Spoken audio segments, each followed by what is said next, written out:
сите разговори што се помеѓу партиите, да кажам дека нам денеска ни се потврди оно што цело време мислевме дека ќе биде, а тоа е дека Социјалдемократскиот сојуз не сака решение во македонската радио телевизија која што е навистина независно, непристрасно и слично, и сакаат партиско решение.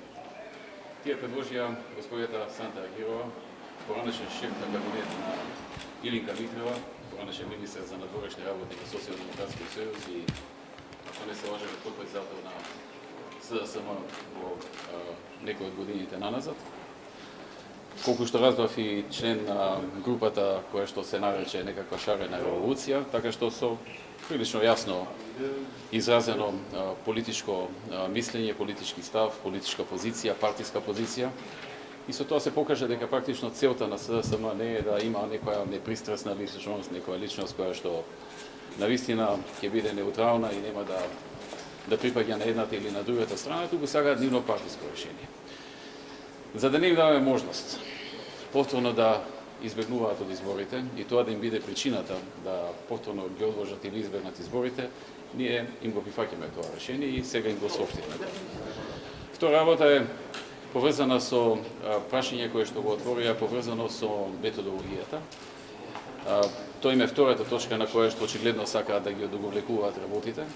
И ние и тоа им го прифативме што го бара со методологијата, ги информиравме како сакаат, таква ќе прифатиме, кажа што сакаат, тој им го прифаќаме што го сакаат, така што уште една можност да ги одложат изборите ја елиминираме.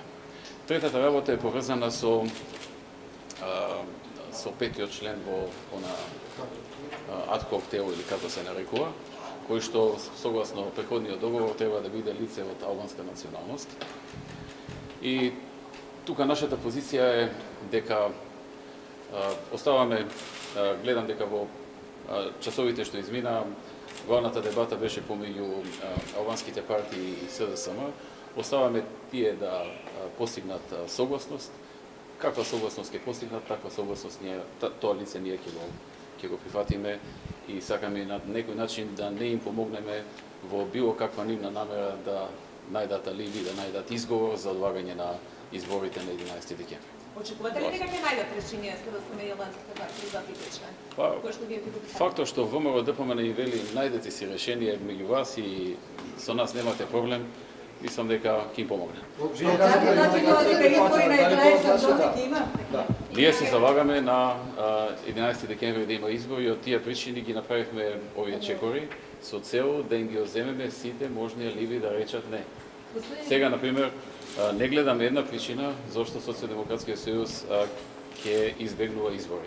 Барем не некоја причина што досега ја објавите. Ви благодарам. Дали официјално продолжувате дали официјално продолжувате? Соцдека ние ги нашите ставови ги кажавме. С обзир дека практично сите работи што ги поставува како некакви услови и ги прифаќаме, ние ги оставаме да се договорат, ќе дојдеме подоцна кога ќе бидат готови да подпишеме што треба. Значи во текот на денот.